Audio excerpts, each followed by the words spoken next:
Hello, everyone. I found this paper in a backlog and I thought I'd share it with you all. It's a paper, it's a re-recording of a paper I did in Edinburgh at Edinburgh University in 2023 when I was not long into my PhD. So I've not changed any of the slides or the layouts. So it's going to look very different to some of the more recent papers I've posted on here. Um, so this paper is based off an essay I wrote in December 2022 as I was shortlisted for the Olivet Ocelli History Prize.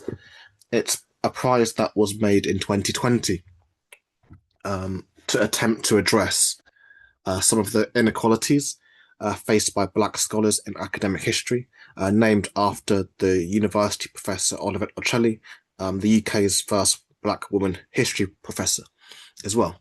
So, and again, my name is Ventour-Griffiths, and again, this slide is very different to the bio slides I've got on my other talks because it's so old as well. So my name is Ventour-Griffiths, and I'm a freelance writer, speaker, and multidisciplinary creative and historian, sociologist, so on. His work can be broadly contained within Black British histories, neurodiversity, racialization, and intersectionality. Currently, or back then, I was a PhD student with Kingston University, doing Northamptonshire's Windrush story. My wider work hits many areas, including film and TV studies, media, disability, criminology, and more. So, for those of us who grew up in Britain, our early introduction to history is largely not through academic texts like history books, but through visits to historical sites. For me, in Northamptonshire, I know many people I grew up with would have visited places like Warwick Castle. In the north of England, this um, in the north of England, this my master's colleagues in Leeds may tell you that they grew up in going on school trips to cotton mills in Lancashire, for example. As children, our worldview is from its very inception is molded by things schooling institutions deemed important. Later, many of us may have then watched historical films. For me, I grew up watching old Hollywood classics with my grandmother, things like Lawrence of Arabia and The Bridge on the River Kwai. And these things exposed me to historical production before I even knew what history was. As historian Michelle Wolfe-Trio further tells us that we're all amateur historians with various degrees of awareness about our production, learning history from similar amateurs. Universities and university presses are not the only producers of this historical narrative. Most Europeans and North Americans learn their history through media that has not been subjected to the standards set by higher education, and long before non-academics read the historian to set the standards, the colleagues and students, they access history through celebrations, site in museum visits, movies, national holidays, and primary school books. So following the First World War, there were numbers of white terror campaigns across Britain, dubbed by media and other sources as race riots.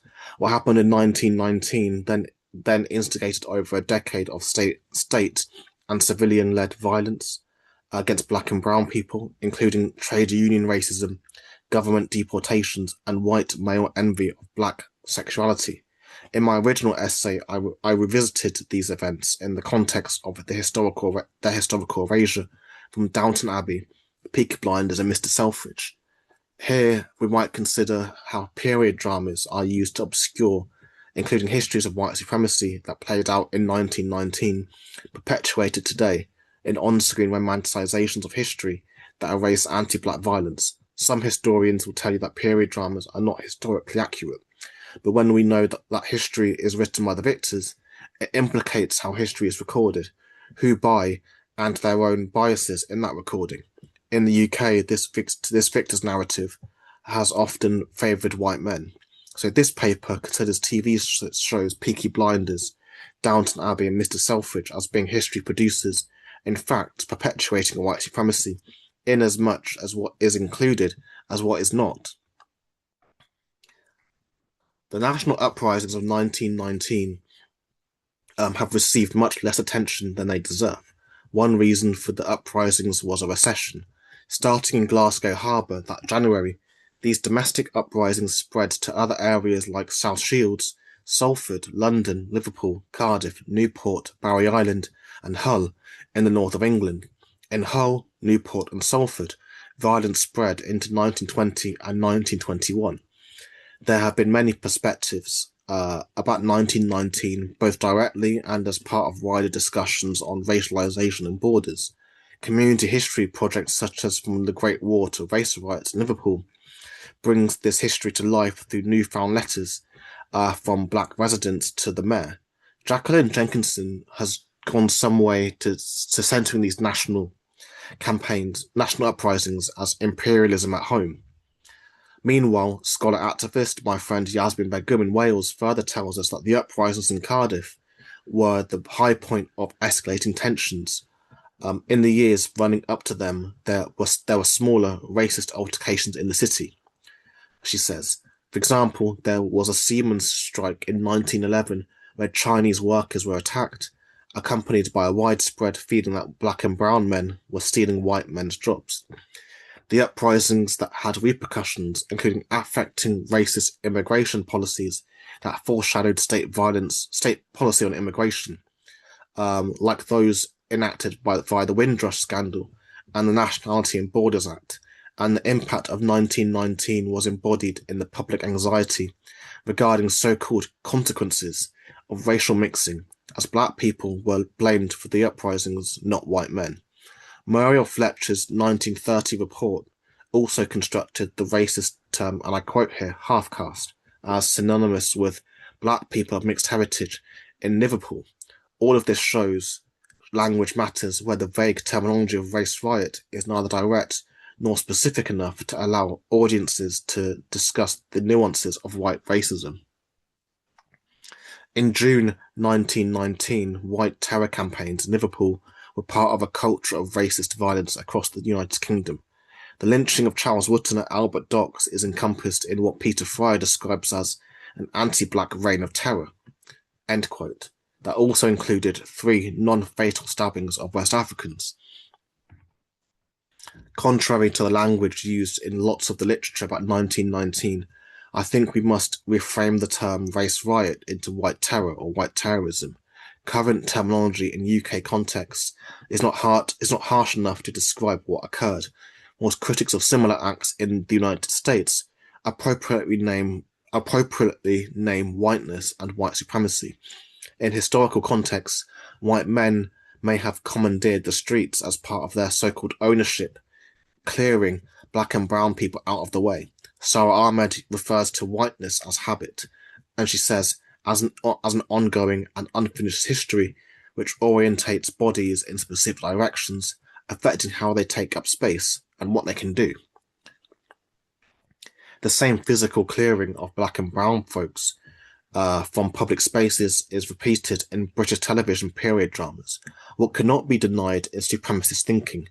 If the uprisings were contextualized as imperial violence at home, one might see colonial ideology as normalized in Edwardian life. Crucially, the British Army at home operationalized racist systems in its own mixed ranks. For example, the British Army stated commissions in the Special Reserve of officers are given to qualified candidates of pure European descent. By giving men of colour the chance to kill white men, racial theorists thought they were upsetting the world order. So the 4th season of Downton Abbey was set between 1922 and 23, when Britain held the world's largest empire. The existence of colonial peoples is effectively erased in favour of a Britain where racism is presented as an American import. Showrunner Julian Fellows introduces viewers to a black American jazz singer called Jack Ross as a love interest of Lily James's Lady Rose McClare. The Britain constructed in Downton Abbey was white, and so-called race as a category and a problem was imported from America. By implying race as American, Downton justifies its exclusion of the then colonized black and brown folks who had moved to Britain from parts of Africa and Asia. Furthermore, those that had been born in Britain because they are not in fact American. These exclusions are not only immoral but historically inaccurate. For example, in the 1920s and 30s, there were numbers of black activists living in Britain whose existence overlaps with the white, untroubled lives of the Crawley family in Downton Abbey. Historian Hakim Adi states that during the interwar years, several new political organisations were formed in which students and other intellectuals played a major role. This further includes black-owned media outlets like the African Telegraph and its denunciation of trade union racism. This was in response to the Glasgow uprisings in January 1919, as men of colour were chased from the hiring yards by the seamen's unions, and the police were called to take them away. Starting in Birmingham 1919, the BBC series Peaky Blinders also follows an Irish traveller Romany family called the Shelbys. This series illustrates an interwar history, including depictions of anti-communist organisations, the Economic League. Moreover, season 1 ends with the Epsom Derby Day. Later series also tell stories revolving around the 1926 general strikes, further to the rise of Oswald Mosley and his British Union of Fascists. In Whitewashing 1919, this sets a precedent in the series of constructing Britain within fantasies of a white nation, multiracial communities, epistemologically displaced in spite of a Labour history of white terror.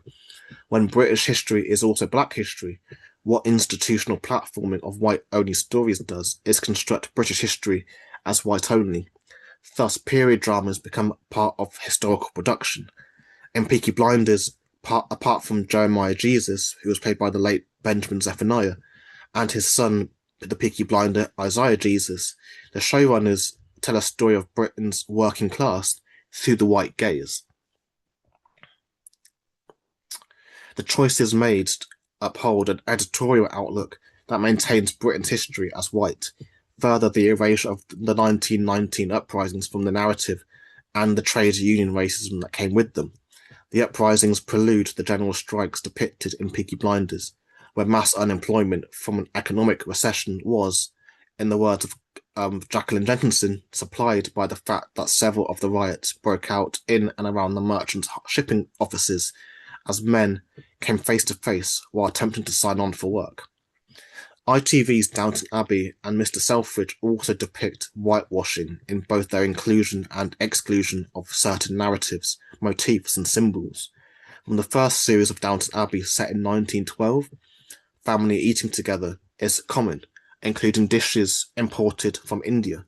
Meanwhile, the series' full finale, the London season, is set in 1923. One key feature is Lady Rose McClare, so-called coming out to high society as she is to be presented at Buckingham Palace. Here, period dramas cleanse white power of its role in violence, whilst the same establishment was central to the maintenance of Edwardian colonial racism. These conversations in cleansing white power while celebrating the powerful are reflected in Mr. Selfridge. Series 3 set between 1918 and 1919 observe white men coming back from the First World War. After being socially disgraced as a war profiteer in Series 2, Lord Loxley returns by taking advantage of the misogynistic attack on Selfridge's employee, Kitty Edwards. As women had taken up the men's jobs when the men went to war, it was expected after the conflict that many women would revert back to their pre-war routines of homemaking and childbearing within the male gaze, imposed by the patriarchy. Here, societal and institutionalized male violence denied many women agency to make choices outside of patriarchal expectations. Now, war veterans looking for jobs blamed the employed women for their woe.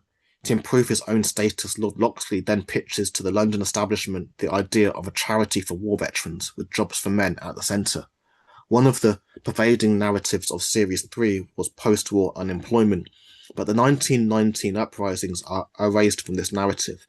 After the peace treaty of Versailles is signed, in June 1919, Harry Selfridge decides to hold a promotional event at the store called Britain at Play. At the start of June 1919, Charles Wootton, a Bermudian black sailor or former sailor, was lynched in Liverpool. Here, viewers of Mr. Selfridge can see how period drama makers spotlight the white male veterans, all while white terror campaigns were active in Liverpool. Tensions could also be found in Cardiff and Barry Island in Wales that month, further to Hull in the north of England. The following month, African and Caribbean troops were excluded from the victory parades. These period dramas bubble themselves in white privilege while the world around them continues to be racialized. While with Selfridges being a cultural landmark for establishmentarians at the time, the inclusion of 1919 and their aftermath would trouble the narrative. This fictionalized version of the store acts within the thinking of Britain's green and pleasant land, the ideals of a wealthy, untroubled life in the countryside transported into Harry Selfridge's shop, where an all-white world of lords and ladies is legitimized as the common-sense worldview. So the interwar period on screen does not reflect our history. Primary sources, including newspapers and police records, show the year 1919 to be a time when black and brown folk resisted white terror campaigns. Many of the survivors were victims of the state's racist immigration policies. In 1930, Muriel Fletcher continued this violence by targeting the children of black men and white women, yet interwar period dramas still maintain fantasies of a white nation. Dean Curtin and Robert Lee further tell us that if institutional violence is understood narrowly in terms of violence, facilitated by social organizations having relatively explicit rules and formal status within a culture, then some forms of institutional violence will be restricted by national or state borders. Educational systems, the military, the police, and judicial systems are examples of such institutions. There are other kinds of institutions, however, whose formal status is equally unclear, but whose missions are international. The World Bank, multinational corporations, international church organizations, and peacekeeping forces supported by the UN, United Nations. So in conclusion, broadcasting institutions remain complicit in institutional violence with the stories they choose to tell as much as those that they do not. The UK's 1919 uprisings and their racist aftermath are still an enigma outside of academic spaces, with television as many people's only experience of historical storytelling. Period dramas could be used to more accurately tell the history of the interwar years, to ensure the facts of Britain's historic racism are more accessible to the public. Outside of the lenses of academic history, other perspectives are needed. In the social sciences, criminologists and victimologists may inquire about the impact whitewashed historical dramas have on black and brown and other viewers not racialized as white, in addition to how the 1919 uprisings relate to more recent uprisings like Toxteth in Liverpool in the 80s, and as well Pandsworth in Birmingham in that same period, and then the more recent Tottenham uprisings or riots in London in 2011, following the murder or the unlawful killing of Mark Duggan.